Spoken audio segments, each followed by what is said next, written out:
ਬਿਸਮਿਲ੍ਲਾਹ ਰਹਿਮਾਨ ਰਹੀਮ। ਸੱਜਣੋ ਤੇ ਮਿੱਤਰੋ, ਪੰਜਾਬੀ ਬੋਲੀ, ਰਹਿਤਲ ਤੇ ਤਾਰੀਖੀ ਪਿਛੋਕੜ ਨੂੰ ਸਾਡੇ ਅਸ਼ਰਾਫੀਆਂ ਨੇ ਕਦੀ ਵੀ ਕਬੂਲ ਨਹੀਂ ਕੀਤਾ। ਇਹ ਧਰਤੀ ਚੁੱਕੇ ਉਹਨਾਂ ਦਲੇਰ ਤੇ ਮਹਾਨ ਅਣਖੀ ਪੁੱਤਰਾਂ ਦੀ ਹੈ ਜਿਹੜੇ ਹਮੇਸ਼ਾ ਆਪਣੇ ਹੱਕਾਂ ਲਈ ਵੱਡੇ ਤੋਂ ਵੱਡੇ ਤਾਕਤਦਾਰ ਦੇ ਨਾਲ ਭਿੜ ਜਾਣ ਦਾ ਤਾਰਫ ਰੱਖਦੇ ਨੇ। ਪੰਜਾਬੀ ਰਹਿਤਲ, ਧਰਤੀ ਤੇ ਬੋਲੀ ਮੁਜ਼ਾਮਤ ਦਾ ਇਸਤਾਰਾ ਸਮਝੀ ਜਾਂਦੀ ਹੈ। ਇੱਥੋਂ ਦੇ ਵਸਨੀਕਾਂ ਨੇ ਹਰ ਤਰ੍ਹਾਂ ਦੇ ਹਾਲਾਤਾਂ ਵਿੱਚ ਜਬਰ ਕਬੂਲ ਕਰਨ ਤੋਂ ਇਨਕਾਰ ਕੀਤਾ। ਇਹ ਉਹ ਲੋਕ ਨੇ ਜਿਹੜੇ ਕਿਸੇ ਚੌਧਰੀ, ਜਾਗੀਰਦਾਰ ਜਾਂ ਨਾਮ ਨਿਹਾਦ ਮਜ਼ਹਬੀ ਠੇਕੇਦਾਰ ਨੂੰ ਆਪਣਾ ਆਕਾ ਤੇ ਮਾਲਕ ਤਸਲੀਮ ਨਹੀਂ ਕਰਦੇ। ਇਹ ਵੀ ਵਜ੍ਹਾ ਹੈ ਕਿ ਕੋਈ ਵੀ ਅਸ਼ਰਾਫੀਆ ਇਸ ਧਰਤੀ ਦੇ ਲੋਕਾਂ, ਇਹਨਾਂ ਦੀ ਬੋਲੀ ਤੇ ਰੀਤ ਰਿਵਾਜ਼ਾਂ ਤੋਂ ਖੌਫਜ਼ਦਾ ਰਹਿੰਦੀ ਹੈ। ਮੈਂ ਕੱਲ੍ਹ ਅਰਜ਼ ਕੀਤੀ ਸੀ ਕਿ ਪੰਜਾਬ ਨੇ ਹਮੇਸ਼ਾ ਮੁਜ਼ਾਮਤ ਦੀ ਤਾਰੀਖ ਆਪਣੇ ਲਹੂ ਨਾਲ ਲਿਖੀ। ਮਾਜ਼ੀ ਦੇ ਹਰ ਮੋੜ ਉੱਤੇ ਤੁਹਾਨੂੰ ਕੋਈ ਨਾ ਕੋਈ ਪੰਜਾਬੀ ਸੂਰਮਾ ਮੁਜ਼ਾਮਤ ਕਰਦਾ ਵਿਖਾਈ ਦੇਵੇਗਾ। ਇਹਨਾਂ ਲੋਕਾਂ ਉਦੋਂ ਵੀ ਹੱਕ ਤੇ ਸੱਚ ਦੀ ਗੱਲ ਕੀਤੀ ਜਦੋਂ ਜ਼ੁਲਮ ਦਾ ਅਜਿਹਾ ਦੌਰ ਸੀ ਜਿਹਦੇ ਸਾਹਮਣੇ ਕਿਸੇ ਨੂੰ ਵੀ ਖਲੋਣ ਦੀ ਜ਼ਰੂਰਤ ਨਹੀਂ ਸੀ। ਜੇਕਰ ਅਸੀਂ ਪਿਛਲੇ 1000 ਸਾਲ ਦੀ ਗੱਲ ਕਰੀਏ ਤਾਂ ਇੱਥੇ ਰਣਜੀਤ ਸਿੰਘ ਦੇ ਕੁਝ ਸਾਲਾਂ ਤੋਂ ਇਲਾਵਾ ਕਦੀ ਵੀ ਪੰਜਾਬੀਆਂ ਦਾ ਮੁਕੰਮਲ ਹਾਕਮੀਅਤ ਵਾਲਾ ਦੌਰ ਨਹੀਂ ਰਿਹਾ। 1000 ਸਾਲ ਪੰਜਾਬੀਆਂ ਨੇ ਮੁਜ਼ਾਮਤ ਕਰਦੇ ਗੁਜ਼ਾਰੇ। ਇਸ ਵਿਚਕਾਰ ਇਹਨਾਂ ਤੋਂ ਬੋਲੀ ਖੋਹਣ ਦੀਆਂ ਸਾਜ਼ਿਸ਼ਾਂ ਹੋਈਆਂ, ਇਹਨਾਂ ਦੇ ਪਿਛੋਕੜ ਨੂੰ ਮਸਕ ਕਰਨ ਦੀ ਕੋਸ਼ਿਸ਼ ਹੋਈ, ਇਹਨਾਂ ਦੀ ਤਾਰੀਫ ਵਿਗਾੜਨ ਲਈ ਝੂਠੀਆਂ ਰਵਾਇਤਾਂ ਘੜੀਆਂ ਗਈਆਂ। ਇਹਦੇ ਬਾਵਜੂਦ ਨਾ ਪੰਜਾਬੀ ਬੋਲੀ ਮਿਟ ਸਕੀ ਅਤੇ ਨਾ ਹੀ ਇਹਦਾ ਤਾਰੀਖੀ ਪਿਛੋਕੜ ਮੱਝ ਦੇ ਸੀਨੇ ਵਿੱਚੋਂ ਖੁਰਚਿਆ ਜਾ ਸਕਿਆ। ਪੰਜਾਬੀ ਬੋਲੀ 78 ਸਾਲ ਤੋਂ ਆਪਣੀ ਬਕਾ ਦੀ ਜੰਗ ਲੜ ਰਹੀ ਹੈ। ਅੱਜ ਤੋਂ 35 ਵਰ੍ਹੇ ਪਹਿਲਾਂ ਇਸ ਬੋਲੀ ਦੇ ਖਿਲਾਫ ਜਿਸ ਜ਼ੋਰੋ ਸ਼ੋਰ ਨਾਲ ਸਾਜ਼ਿਸ਼ਾਂ ਜਾਰੀ ਸਨ, ਜੇ ਕੋਈ ਹੋਰ ਜ਼ੁਬਾਨ ਹੁੰਦੀ ਤਾਂ ਅੱਜ ਉਹਦਾ ਨਾਮੋ ਨਿਸ਼ਾਨ ਵੀ ਬਾਕੀ ਨਾ ਰਹਿੰਦਾ।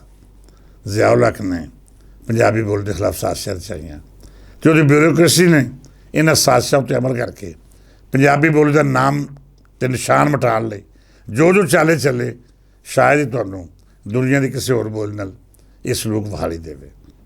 ਪੰਜਾਬੀ ਨੂੰ ਮੁਕਾਬਲੇ ਦੀਆਂ ਸਾਜ਼ਿਸ਼ਾਂ ਕਰਨ ਵਾਲੇ ਬਦਬਖਤ ਕੋਈ ਤਾਂ ਦੁਨੀਆ ਛੱਡ ਗਿਆ ਅਤੇ ਜਿਹੜੇ ਜ਼ਿੰਦਾ ਨੇ ਉਹਨਾਂ ਦਾ ਕੋਈ ਹਾਲ ਪੁੱਛਣ ਵਾਲਾ ਨਹੀਂ। ਇਹ ਸਾਜ਼ਿਸ਼ਾਂ ਦੀ ਪੈਦਾਵਾਰ ਜਿਹੜੀ ਅਗਲੀ ਨਸਲ ਆਈ ਉਹ ਆਪਣੇ ਬਜ਼ੁਰਗਾਂ ਦੇ ਅੰਜਾਮ ਤੋਂ ਸਬਕ ਸਿੱਖਣ ਦੀ ਥਾਵੇਂ ਉਹਨਾਂ ਸਾਜ਼ਿਸ਼ਾਂ ਨੂੰ ਜਾਰੀ ਰੱਖਣ ਵਿੱਚ ਆਪਣੀ ਸਾਰੀ ਤਵਾਨਾਈ ਖਰਚ ਕਰ ਰਹੀ ਹੈ। ਪਿਛਲੇ ਦਿਨਾਂ ਵਿੱਚ ਅਕਾਦਮੀ ਅਦਬੀਆਤ ਦੇ ਇਜਲਾਸ ਨੂੰ ਲੈ ਕੇ ਪੰਜਾਬੀ ਸੂਝਵਾਨਾਂ ਨੇ ਸੋਸ਼ਲ ਮੀਡੀਆ ਉੱਤੇ ਭਰਵੀਂ ਆਵਾਜ਼ ਚੁੱਕੀ।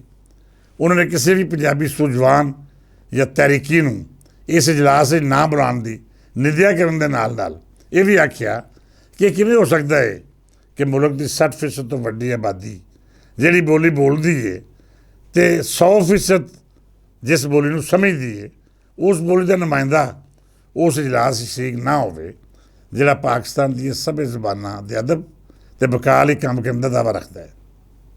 ਪੰਜਾਬੀ ਤਹਿਰੀਕ ਦੇ ਆਗੂਆਂ ਵੀ ਇਸ ਮਸਲੇ ਨੂੰ ਚੰਗੀ ਤਰ੍ਹਾਂ ਜ਼ੇਰੇ ਬਸ ਲਿਆਂਦਾ ਅਤੇ ਸਰਕਾਰਾਂ ਨੂੰ ਸੁਣਿਆ ਦਿੱਤਾ ਕਿ ਕੋਈ ਵੀ ਸਰਕਾਰੀ ਇਜਲਾਸ ਜਿਹਦਾ ਤਾਲੁਕ ਅਦਬ, ਤਾਰੀਖ ਜਾਂ ਫਿਰ ਮੌਸੀਕੀ ਦੀ ਬਕਾ ਲਈ ਕੰਮ ਕਰਨਾ ਹੋਵੇ, ਜੇਕਰ ਉਹ ਪੰਜਾਬੀ ਬੋਲੀ ਜਾਂ ਦੇਸ਼ ਪੰਜਾਬ ਦੀ ਧਰਤੀ ਦੀ ਤਾਰੀਖ ਨੂੰ ਨਜ਼ਰਅੰਦਾਜ਼ ਕਰੇਗਾ ਅਤੇ ਅਸੀਂ ਉਹਦਾ ਪੂਰੀ ਤਰ੍ਹਾਂ ਗਹਿਰਾਓ ਕਰਾਂਗੇ। ਇਸ ਹਵਾਲੇ ਨਾਲ ਕੁਝ ਸੰਗੀਆਂ ਨੇ ਆਖਿਆ ਕਿ ਅਕਾਦਮੀ ਅਦਬੀਆਤ ਵੱਲੋਂ ਇੱਕ ਪੰਜਾਬੀ ਖਾਤੂਨ ਅਦੀਬ ਨੂੰ ਦਾਅਵਤ ਦਿੱਤੀ ਗਈ ਸੀ, ਪਰ ਉਹ ਆਪਣੀਆਂ ਜ਼ਾਤੀ ਰੁਝਾਂ ਭਾਰੋਂ ਇਜਲਾਸ ਵਿੱਚ ਸ਼ਰੀਕ ਨਹੀਂ ਹੋ ਸਕਿਆ।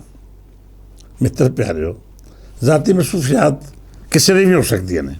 ਯਕੀਨੀ ਤੌਰ ਉੱਤੇ ਉਸ ਪੰਜਾਬ ਸੇਵਕ ਨੂੰ ਉਹਨਾਂ ਦਿਨਾਂ ਵਿੱਚ ਕੋਈ ਜ਼ਰੂਰੀ ਕੰਮ ਹੋਵੇਗਾ ਜਾਂ ਜ਼ਾਤੀ ਹਵਾਲੇ ਨਾਲ ਕੋਈ ਅਜਿਹੀ ਮਜਬੂਰੀ ਪੇਸ਼ ਆ ਗਈ ਹੋਵੇਗੀ ਜਿਹੜੀ ਸਫ਼ਰ ਤੋਂ ਰੋਕਦੀ ਹੋਵੇ, ਪਰ ਇਹਦਾ ਇਹ ਮਤਲਬ ਨਹੀਂ ਕਿ ਪੰਜਾਬੀ ਜ਼ੁਬਾਨ ਦੀ ਨੁਮਾਇੰਦਗੀ ਕਰਨ ਵਾਲਾ ਉਸ ਮਾਨਯੋਗ ਅਤੇ ਮੁਅੱਜ਼ਜ਼ ਬੀਬੀ ਤੋਂ ਇਲਾਵਾ ਕੋਈ ਹੋਰ ਨਹੀਂ ਹੋ ਸਕਦਾ। ਜੇ ਦੂਜੀਆਂ ਜ਼ੁਬਾਨਾਂ ਦੀ ਨੁਮਾਇੰਦਗੀ ਵੱਖੋ ਵੱਖ ਲੋਕ ਕਰ ਸਕਦੇ ਨੇ ਤਾਂ ਫਿਰ ਪੰਜਾਬੀ ਬੋਲੀ ਲਈ ਵੀ ਕਿਸੇ ਹੋਰ ਨੂੰ ਮੁਕਰਰ ਕੀਤਾ ਜਾ ਸਕਦਾ ਸੀ, ਕਿਸੇ ਹੋਰ ਨੂੰ ਸੱਦਾ ਘੱਲਿਆ ਜਾ ਸਕਦਾ ਸੀ। ਕਿਉਂ ਜੇ ਮੈਂ ਸਮਝਦਾ ਹਾਂ ਕਿ ਉਸ ਖਾਤੂਨ ਦੀ ਨੀਅਤ ਵਿੱਚ ਖੋੜ ਨਹੀਂ ਸੀ, ਪਰ ਉਹਦੀਆਂ ਮਜਬੂਰੀਆਂ ਪੈਰਾਂ ਦੀਆਂ ਬੇੜੀਆਂ ਬਣ ਗਈਆਂ। ਮਜ਼ੀਦ ਆਖਾਂ ਅਤੇ ਇਹ ਵੀ ਗੱਲ ਨਿੰਦਣ ਵਾਲੀ ਨਹੀਂ ਕਿ ਜੇਕਰ ਉਸ ਖਾਤੂਨ ਦੀ ਕੋਈ ਮਸੂਫੀਅਤ ਸੀ, ਉਹਦੀ ਥਾਵੇਂ ਕਿਸੇ ਹੋਰ ਨੂੰ ਨੁਮਾਇੰਦਗੀ ਨਹੀਂ ਸੀ ਦਿੱਤੀ ਜਾ ਸਕਦੀ, ਅਤੇ ਫਿਰ ਇਜਲਾਸ ਹੀ 2-4 ਦਿਨ ਲਈ ਮੁਲਤਵੀ ਕਰਦਾ ਜਿੱਦਾਂ। ਯਕੀਨੀ ਤੌਰ 'ਤੇ ਪੰਜਾਬ ਦੀ ਨੁਮਾਇੰਦਗੀ ਕਰਨ ਵਾਲੀ ਉਸ ਖਾਤੂਨ ਨੇ ਪੇਸ਼ਗੀ ਦੱਸ ਵੀ ਦਿੱਤਾ ਹੋਵੇਗਾ ਕਿ ਮੈਂ ਬਾਵਜੂਦ ਹਾਜ਼ਰ ਨਹੀਂ ਹੋ ਸਕਦੀ। ਇਹਦੇ ਵਿੱਚ ਅਕਾਦਮੀ ਅਦਬੀਆਤ ਵੱਲੋਂ ਪੰਜਾਬੀ ਬੋਲੀ ਨਾਲ ਫਿਰ ਵੀ ਜ਼ੁਲਮ ਅਤੇ ਜ਼ਿਆਦਤੀ ਜ਼ਰੂਰ ਹੋਈ ਹੈ। ਦਾਨਿਸ਼ਤਾ ਨਾ ਸਹੀ, ਨਾ ਦਾਨਿਸ਼ਤਾ ਹੀ ਸਹੀ, ਪਰ ਪੰਜਾਬੀ ਬੋਲੀ ਨੂੰ ਇਸ ਫੋਰਮ ਉੱਤੇ ਨੁਮਾਇੰਦਗੀ ਨਾ ਦੇਣਾ ਜਾਂ ਫਿਰ ਇਸ ਹਵਾਲੇ ਨਾਲ ਇਹ ਆਖਣਾ ਕਿ ਮੁਲਕ ਦੀ 60% ਆਬਾਦੀ ਦੀ ਬੋਲੀ ਤੋਂ ਬਗੈਰ ਵੀ ਬੋਲੀਆਂ ਦੇ ਅਦਬ ਦੀ ਗੱਲ ਮੁਮਕਿਨ ਹੈ, ਤੇ ਫਿਰ ਇਹ ਬਹੁਤ ਵੱਡੀ ਜ਼ਿਆਦਤੀ ਹੈ। ਸੱਜਣੋ ਤੇ ਮਿੱਤਰੋ, ਪੰਜਾਬੀ ਅਦਬ, ਸਹਾਫਤ, ਤਾਰੀਖ ਅਤੇ ਤਹਿਰੀਕ ਜੱਦੋ-ਜਹਿਦ ਬਿਲਕੁਲ ਵੱਖੋ ਵੱਖ ਖੇਤਰ ਨੇ। ਮੁਮਕਿਨ ਹੈ ਕਿਸੇ ਬਿਊਰੋਕਰੇਟ ਨੇ ਪੰਜਾਬੀ ਲਈ ਬਹੁਤ ਚੰਗਾ ਕੰਮ ਕੀਤਾ ਹੋਵੇ, ਪਰ ਇਹਦਾ ਮਤਲਬ ਨਹੀਂ ਕਿ ਉਹ ਪੰਜਾਬੀ ਦੇ ਹੱਕਾਂ ਦਾ ਸਹੀ ਮਾਇਨਿਆਂ ਵਿੱਚ ਵਕੀਲ ਹੋ ਸਕਦਾ ਹੈ, ਜਾਂ ਫਿਰ ਇਸ ਧਰਤੀ ਦੀ ਬੋਲੀ ਲਈ ਉਹ ਕਿਸੇ ਵੀ ਹੱਦ ਤੱਕ ਜਾ ਸਕਦਾ ਹੈ। ਬਹੁਤ ਸਾਰੀਆਂ ਮਿਸਾਲਾਂ ਅਜਿਹੀਆਂ ਨੇ ਕਿ ਅਫਸਰਸ਼ਾਹੀ ਨਾਲ ਜੁੜਤ ਰੱਖਣ ਵਾਲਿਆਂ ਪੰਜਾਬੀ ਲਈ ਬੜਾ ਸ਼ਾਨਦਾਰ ਕੰਮ ਕੀਤਾ ਹੈ, ਪਰ ਉਹ ਪੰਜਾਬੀ ਦੇ ਪਿਛੋਕੜ, ਤਹਿਰੀਕ, ਲਿਟਰੇਚਰ ਅਤੇ ਇਹਦੇ ਵਧਾਰ ਦੇ ਮਾਮਲਾਤ ਤੋਂ ਉਂਝ ਵਾਕਿਫ ਨਹੀਂ ਸਨ ਜਿਵੇਂ ਕੋਈ ਤਹਿਰੀਕੀ ਬੰਦਾ ਹੋ ਸਕਦਾ ਹੈ। ਕਿਉਂ ਜੀ ਇਹ ਖਾਲਸਤਰ ਮਾਮਲਾ ਇਸ਼ਕ ਦਾ ਹੈ। ਇਸ਼ਕ ਦਿਲੋਂ ਹੁੰਦਾ ਹੈ। ਇਹ ਰੱਬ ਦੀ ਉਹ ਅਤਾ ਹੈ ਜਿਹੜੀ ਆਸ਼ਕ ਦੀ ਰਗ ਰਗ ਵਿੱਚ ਇੱਕ ਜਨੂਨ ਅਤੇ ਜਜ਼ਬਾ ਲੈ ਕੇ ਦੌੜਦੀ ਹੈ। ਬਿਲੌਸ ਖਿਦਮਤ ਅਤੇ ਲੱਖਾਂ ਰੁਪਈਏ ਤਨਖਾਹ ਦੀ ਮਦ ਵਿੱਚ ਵਸੂਲ ਕਰਕੇ ਪੰਜਾਬੀ ਦੀ ਗੱਲ ਕਰਨਾ ਕਦੇ ਵੀ ਬਰਾਬਰ ਨਹੀਂ ਹੋ ਸਕਦਾ। ਔਰੀਆ ਮਕਬੂਲ ਜਾਨ, ਸ਼ਾਇਸਤਾ ਨੁਜ਼ਰਤ ਅਤੇ ਅਜਿਹੀਆਂ ਹੋਰ ਬਹੁਤ ਸਾਰੀਆਂ ਮਾਣਯੋਗ ਹਸਤੀਆਂ ਮੇਰੇ ਲਈ ਸਿਰਖਤ ਹੋ ਸਕਦੀਆਂ ਨੇ, ਪਰ ਇਹਨਾਂ ਵਿੱਚੋਂ ਕੋਈ ਇੱਕ ਵੀ ਅਜਿਹਾ ਨਹੀਂ ਜਿਹਨੇ ਪੰਜਾਬੀ ਬੋਲੀ ਦੀ ਸੇਵਾ ਵਿੱਚ ਉਹ ਕੁਰਬਾਨੀਆਂ ਦਿੱਤੀਆਂ ਹੋਣ ਜਿਹੜੀਆਂ ਚੌਧਰੀ ਇਲਿਆਸ ਘੁੰਮਣ ਦੇ ਮਾਜ਼ੀ ਅਤੇ ਹਾਲ ਦਾ ਹਿੱਸਾ ਨੇ।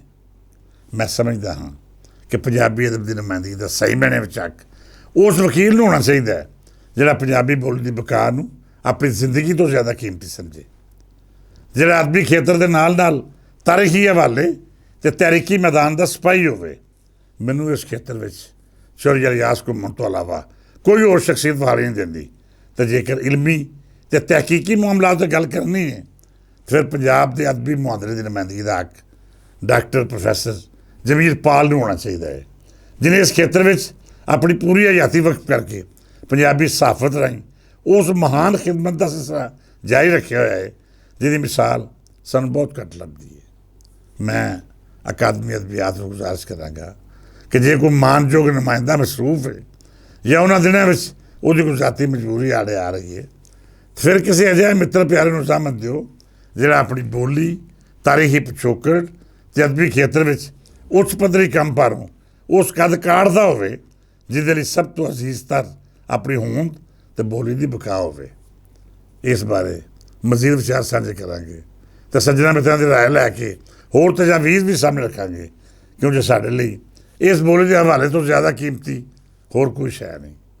ਅੱਜ ਲਈ ਇੰਨਾ ਹੀ, ਹੁਣ ਇਜਾਜ਼ਤ ਦਿਓ, ਕੱਲ੍ਹ ਮਜ਼ੀਦ ਗੱਲਬਾਤ ਹੋਵੇਗੀ। ਰੱਬ ਰਾਖਾ।